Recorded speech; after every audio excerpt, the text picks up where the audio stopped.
Salut tout le monde, aujourd'hui on va faire une vidéo un peu différente puisque l'on va parler des événements de sport mécanique à voir de ses propres yeux et non pas seulement à la télévision. Bref, aujourd'hui je vous fais ma bucket list personnelle des sports mécaniques car après tout on a une seule vie et il faut en profiter. Évidemment cette liste elle est personnelle, elle est subjective, ce sont des événements auxquels moi j'aurais envie d'assister et je vous invite à me dire les vôtres dans les commentaires en fin de vidéo. Le Grand Prix de Monaco, alors oui moi j'ai eu la chance de déjà l'avoir fait et c'était en 2013. Mais clairement, c'est un des joyaux du monde du sport auto, ne serait-ce que pour l'endroit et l'ambiance si particulière à ce Grand Prix. Vous verrez ce que l'on ne voit jamais d'ordinaire, c'est la démesure dans tous les sens, entre le menu à 600 € minimum au Café de Paris, au virage du casino, ou les yachts qui tirent sur les sirènes à la fin du Grand Prix pour saluer le vainqueur, c'est vraiment spécial. Pas impossible pour tout le monde d'un point de vue financier, pas besoin d'avoir la meilleure place. Ce qui est vraiment sympa, c'est d'être sur place évidemment.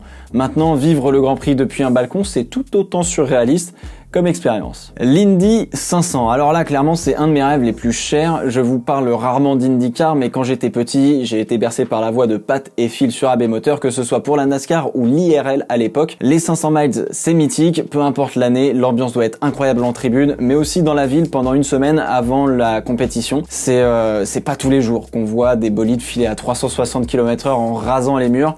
Vu le prix du billet d'avion pour nous Européens, quitte à mettre de l'argent, autant acheter un paddock pass qui vous laisse vraiment apprécier toutes les coulisses de cette course qui est incroyable. Je mettrai probablement du temps avant de pouvoir réaliser ce rêve, mais ça s'organise. Bon, évidemment, je viens de citer deux des trois joyaux de la triple couronne, donc forcément les 24 heures du Mans. Je n'y suis jamais allé et pourtant c'est aussi un des événements à faire une fois dans sa vie, que l'on apprécie ou non le sport automobile d'ailleurs. J'avoue que depuis la fin des années 90 et le règne d'Audi, je me suis assez désintéressé, mais les hypercars qui seront présentes en 2021, ça peut envoyer du très très lourd et c'est probablement cette année-là que je viendrai. Autrement, je suis vraiment pas fan des grosses GT, mais je reconnais que bon le flat 6 de la 911 RSR te perce un tympan pour ton plus grand plaisir, mais clairement c'est à la portée de toutes les bourses. J'ai pratiquement que des bons échos en fait de la part de plein de gens, donc l'ambiance doit être vraiment sympa.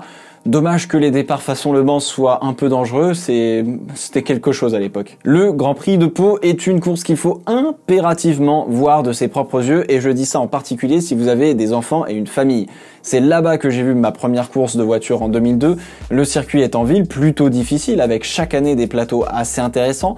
Les plus grands pilotes y sont passés, que ce soit Vettel, Hamilton, Verstappen, Ocon, Montoya et j'en passe. Vous avez aussi une course de nuit qui est toujours très spectaculaire, sans compter sur la météo souvent capricieuse, pluvieuse.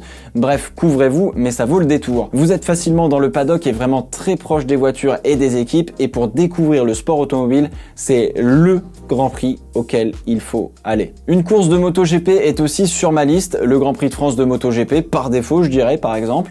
La moto, alors faut savoir que c'est absolument pas mon truc, j'ai beaucoup de mal à m'y intéresser, ça me laisse plutôt assez indifférent en fait en termes d'émotion je parle.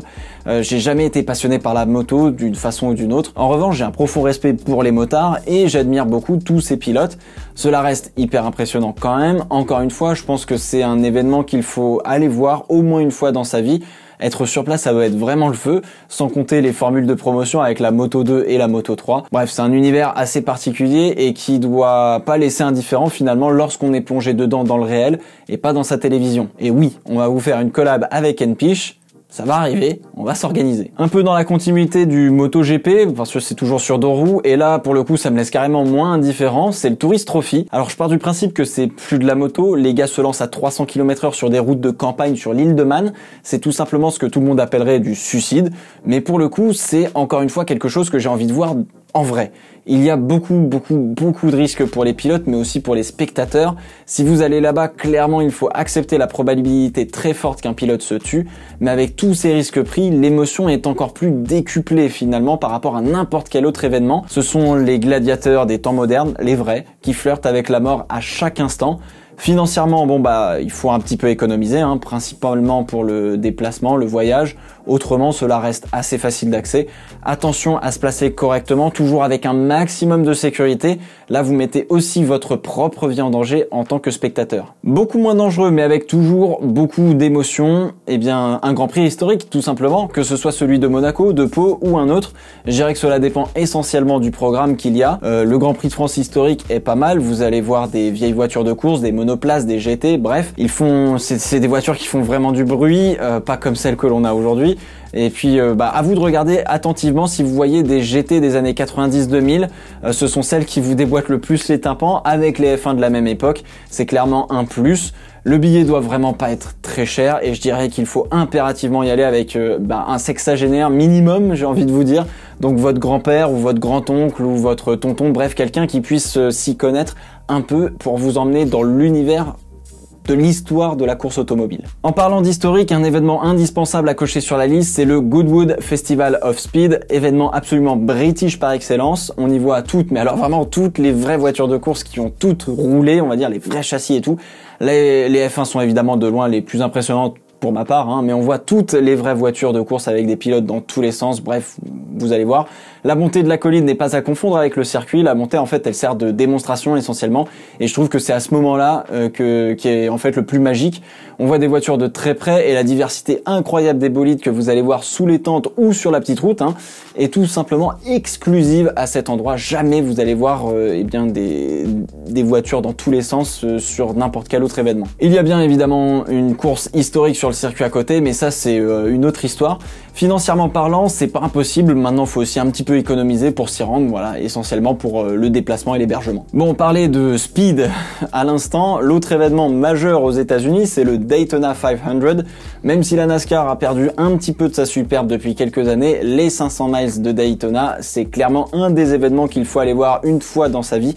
Ressentir le bourdonnement des V8 survitaminés et des voitures qui se bump drive avant de faire un énorme big one dans le dernier tour de course.